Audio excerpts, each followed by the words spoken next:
You walk out of an airplane and you are told that you arrive in Paris. The customs official switches to English after hearing you say bonjour, but you're a master of airports, so no sweat. The real shock, however, is when you leave the city of love. You arrive in Rennes and your fear of understanding nothing is realized. Almost everything being said around you flies over your head, and you fear that you will never be able to understand French people. Although I took French for 4 years before going abroad, this is exactly how I felt on my first day in Rennes. Hello everyone, my name is Sako. I'm a senior at Williston, and I'm an alumnus of School Year Abroad, France 2024. I'm a native English speaker, and I improved my French from studying abroad during my junior year of high school. This is a picture of me at 16 years old when I visited Mont Saint-Michel during my first weeks in France. It was the very beginning of my time abroad, and I often made mistakes in French.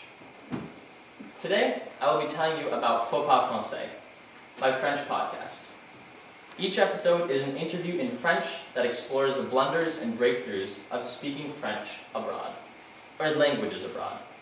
The title, Faux Français, loosely translates to French missteps, alluding to the linguistic mistakes I discuss in each of my interviews. What was my inspiration to create Faux Français? In France, I often talked about with my best friend Joey Flower, seen here in the picture, about the linguistic mistakes we made in French and just the language in general. I created Faux Français to emulate the joy that I derived from these conversations. My podcast is also designed to reassure future exchange students, specifically those who study French, that speaking foreign languages abroad has low stakes but very high rewards. I decided to produce a podcast because its audio format reflects the conversations that I wanted to represent. Also, podcasts are incredibly popular and can reach a global audience. Nearly 50% of all Americans are monthly podcast listeners, and there are more than 550 million podcast listeners worldwide. Next, I researched different types of podcasts. I chose the interview format for mine because I liked the engaging audio and storytelling aspects of interviews. I also researched how to create interview questions, the steps to record, and the steps to podcast a podcast. Then, I determined my interviewees. At first, I just wanted to interview people who had lived abroad, such as my friend Joey, who had studied with me in France. I also decided to interview my host brother, Antonin Larnaval, who's currently on the left right there. He's currently also studying abroad in Kansas. And after noticing their similarities, I decided to structure my podcast around mirroring experiences like Joey's and Antonin's to emphasize how linguistic struggles and successes are universal. I also interviewed two French teachers, Adeline Brown-Panagos and Marie-Josée Marquis. Madame Marquis grew up speaking French in Quebec and has lived abroad in Mexico and the United States. Similarly, Ms. Brown-Panagos has lived abroad in different countries. However, she is a native English speaker. These two teachers contributed to my theme of mirroring experiences while offering the adult perspective on living abroad. I also created a list of questions in French to learn about my interviewees' experiences with foreign languages. I designed many of them to be open-ended to encourage storytelling, and I edited each interview from roughly 30 minutes to 10 minutes of focused content. I catered to listeners with a level 2 French fluency by using simple grammar structures, basic vocabulary, and several cognates in my interview questions, like the one up there. Here's a question from my interview with Madame Brown-Panagos. Vous avez eu une histoire dans laquelle vous vous êtes linguistiquement trompé? The question asks her to share a story of a time she made a linguistic faux pas. She then talks about the Spanish false cognate embarazada, which means pregnant, not embarrassed as she had initially thought. The story fits in with the main theme of Faux Français, linguistic mistakes. In my interview with Madame Marquis, she shared a troubling linguistic interaction. During her first weeks in Mexico, she was stopped by a police officer for driving down a one-way street in the wrong direction. The two could barely communicate. However, Madame Marquis eventually resolved the situation using a pen and paper. Her story highlights the importance of resourcefulness and the need to remain calm in stressful situations abroad. The energy on my Zoom calls was great, and I interviewed Joey and Antonin on the same day over Zoom. Oh, il est fort. Salut, salut. As you can tell, we were having fun. Antonin shared a faux pas of his time in Kansas. One evening, his host father told him to call the rest of his host siblings to the dinner table. And Antonin told them, "It's time to diner." After no one understood him, he quickly learned that dinner was the proper word to use and laughed it off. His story shows that one can laugh and learn about linguistic faux pas. Similarly, Joey made a linguistic faux pas, except his was during the interview. At one point, I used the French verb tutoyer. He didn't quite understand the verb and used it incorrectly later in the interview. His faux pas sparked a brief discussion of the verb, and, best of all, I captured one of the conversations my podcast was modeled on. Once I'd recorded all of my interviews, I uploaded the audio files to a podcast editing software. Bonjour et bienvenue à Faux pas français, un podcast qui comprend des interviews avec des gens qui ont vécu à l'étranger. This is the intro to my podcast. In English, it means hello and welcome to Faux pas Français, a podcast comprised of interviews with people who have lived abroad. I edited the recordings to flow smoothly. Here's an introduction of Ms. Brown Panagos. Aujourd'hui, je parle avec Madame Adeline Brown Pinagos. I used information from my interviews to record and insert guest introductions like this one.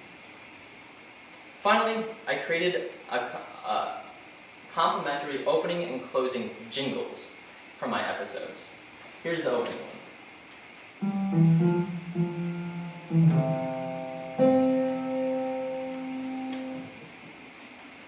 With the audio complete, I focused on the transcription and publication of my podcast.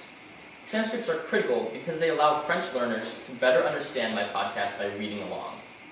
I modeled my transcripts on those of a professional interview podcast. And seen below, my edited transcripts indicate who's speaking, and I added timestamps so listeners could skip to specific parts of the interview. I linked each of the transcripts as a Google Doc in the episode descriptions, as you can see here. Here is what an episode description for Faux pas Français looks like. It's a screenshot of the website on Spotify. Next, I wrote a brief description of my podcast, and I wrote titles and summaries for each episode. I also took a light-hearted photo of myself in front of Ms. Michalski's poster to convey that my podcast is upbeat. The poster reads, "Il faut toujours avoir le courage d'être soi-même." In English, you must always have the courage to be yourself, complementing the message of my podcast. Finally, I published each episode. You can now listen to Faux pas Français on Spotify today. Okay, donc, I thought about the phrase faux pas a lot while working on my podcast series, and Ms. Michalski suggested Faux pas Français as the title of my podcast just last week. Now let me tell you how perfect a name it is. It had alliteration, Faux Français, hints at the language mishaps I discuss in each interview, and I have a personal history with the phrase. Until about 4 months ago, I had thought that faux pas was an abbreviation of the French phrase "il ne faut pas," roughly meaning "do not." When my dad, not my host dad, but my American father told me that faux pas actually means misstep in English, I was reminded that there's always more to learn in French. My own father, whose French level I had long surpassed, knew something I didn't. Furthermore, faux pas is a double entendre because it sounds like do not and misstep. Faux pas Français is a reminder that learning to speak a foreign language is a rewarding journey that never ends, and people can and must feel empowered to start. Merci beaucoup.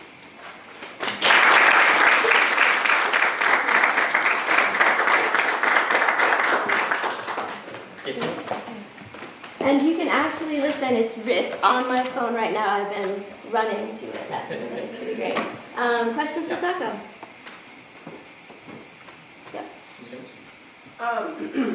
How did you determine how long your podcasts were going to be? So Yeah. like in length, what was your thought process there? So I designed the questions to just kind of cultivate a conversation from which I would record a lot of audio. And like I said, I had 30 minutes of audio roughly for each interview. But then when I was editing it down, I was aiming for 5 minutes of podcast, but I realized that I had so much really good content from each interview that I ended up making them 10 minutes. So just kind of how it turned out. Sako, one of the hardest things in the English language, if you are learning it for the first time, is idiomatic expressions, or idiomatic expressions. So I wonder, did that come up in any of your research about French idioms that might be confused, or other idioms like in Italian, like a guest is like a fish after 3 days is an expression that you have to explain, or are there French idioms like that? There are, but I focus more on French cognates and also, or false cognates, and also just really whatever my interviewees decided to share. So it just happened to be less focused on idioms. But something cool to explore. Cool. I'm curious what software you used for your podcast and if it did the transcription automatically. Yes, it did. I didn't talk as much about the podcast as I wanted to just because of time constraints, or the podcast editing software, but I used a software called Riverside, and it did auto-generate the transcripts. However, there was lots of mistakes, especially making transcripts that were in French. And the way I uploaded the files, I had to manually type each speaker for the different parts of the podcast.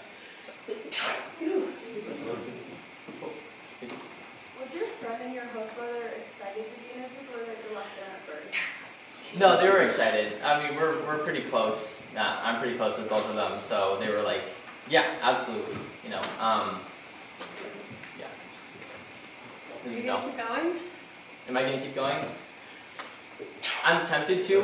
I think if I do, it won't be until like after senior year is over. But I do love content creation online. I've made like YouTube videos in the past. So making a podcast was a really fun thing. Yeah, Joey knows. Balling with Sako. So another hand, did someone Oh. have a question?